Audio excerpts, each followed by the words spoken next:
Hi everyone, I hope you guys are all doing well. I miss seeing you all on Fridays for class. I hope you enjoy a little painting video I made, and of course Larry is featured at the end. Seems like water, paintbrushes, and wet paint really are cat magnets.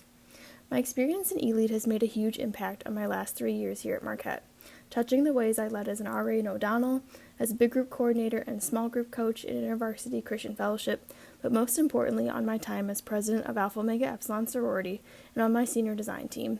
For context, AOE is a fairly small group chapter at Marquette that focuses on promoting women in STEM, and for senior design, I was on a team with fellow e-leaders Cindy and Lewis, picking up a legacy project to build an affordable, battery-powered ventilator for developing countries.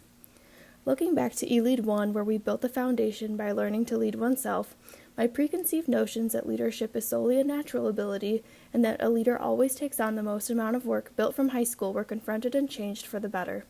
Coming back to Marquette after my medical withdrawal, I was so excited to be home on campus and was trying to soak up everything about personal growth and development because I knew I didn't have much time as a junior.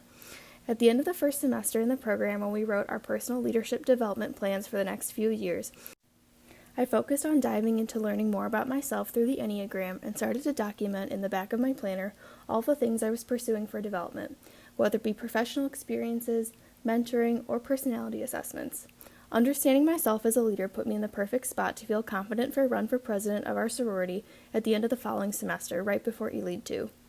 Learning to lead with others combined with our workshop on fierce conversations could not have happened at a better time. I was in my first semester as president and I had big goals of tackling the cultural issues we had alongside plans for bringing our documents up to speed. Armed with all of the insights we were gathering from class, I sought feedback from the whole chapter on how things were going, how our executive board was being perceived, what new ideas we wanted to see develop, and where we wanted to see our chapter go.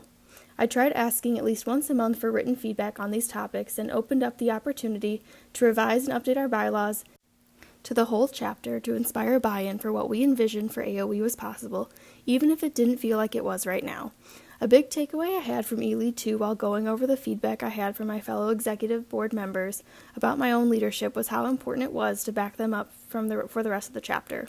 It didn't seem like a big deal at the time, but now hearing from sisters about how they didn't feel as alone when confronted or were overwhelmed when others disagreed with how they were running things showed me just how important it was to have a strong foundation of trust in a team. I felt that my first semester we had accomplished a lot as a chapter. We had a brand new set of bylaws, a new faculty advisor for our technical science majors, and I felt that we were on the right track for eliminating some of the negative attitudes we had in our chapter. Coming back from the summer, however, it seemed that some of the work we had put in addressing our culture had taken a few steps back. It was sad to see that what a few people were wrapped up in started to impact the entire chapter. It put me in a tough position of calling out those individuals, but doing it in a way that would put the focus on how the entire chapter could move forward with better relationships. This weighed a lot on me. It was difficult to focus on anything else knowing this confrontational conversation needed to happen, and truly the only person who could address it would have been me. Leaders don't lead alone, however, so it was incredible to have friends in our chapter who had served as chaplains to help tap into and delegate them to leading our chapter conversation. If I could go back and do things differently, I would have tapped into these resources more to help separate myself from conflicts that weren't always necessary as president to be involved in. Wrapping up my presidency, my intention to leave a legacy that was sustainable was really important to me. It is something I think that speaks volumes about how successful our leadership is if something can continue to run even after we're gone. This is definitely something that eLead has solidified in me as a value for leadership.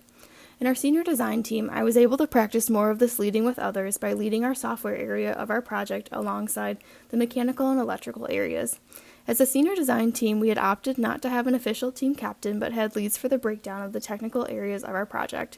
It was nice to have this breakdown, but I think without having an official team captain, we didn't do as well with getting things done. During this past semester, Lewis jokingly pointed out that I had become our unofficial team captain, a position I didn't mind doing but definitely wasn't seeking out with all of my other responsibilities.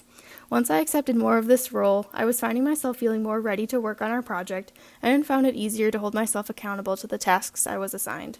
By speaking up, creating meeting agendas, and asking what was crucial to accomplish that meeting or that week helped me feel that we were on track and working more cohesively. Feedback is a big concept we talked about starting in eLead 2 and continued into eLead 3. One takeaway I want to ensure I carry into my professional career is the ways I've noticed women give each other feedback. In our senior design team feedback session, I felt that I only got real feedback from Lewis. My other teammates either defaulted to what he brought up or didn't really have anything but nice things to say. Similarly, with leading a group of women in AOE, when we would give feedback, it wasn't always like a brutal truth like we had talked about in class. It tended to be that sandwich method or a little bit more fluffy, instead of addressing the real issue. I think it raises an interesting question about why we as women might feel uncomfortable sharing honest feedback. Is it because we don't want to be seen as mean, or is it knowing that there are already enough hoops to jump through in a field, being so male-dominated that we don't want to make things harder for each other? Transitioning to our last year of the program where we focus on leading innovation, I felt that I was able to be more innovative in AOE than on senior design. In AOE, I was comfortable being the leader of our chapter and confident in my knowledge about our documents that I was able to focus on gathering ideas from others, encouraging others to turn these ideas into actions, and promote an honest conversation about the traditions we follow.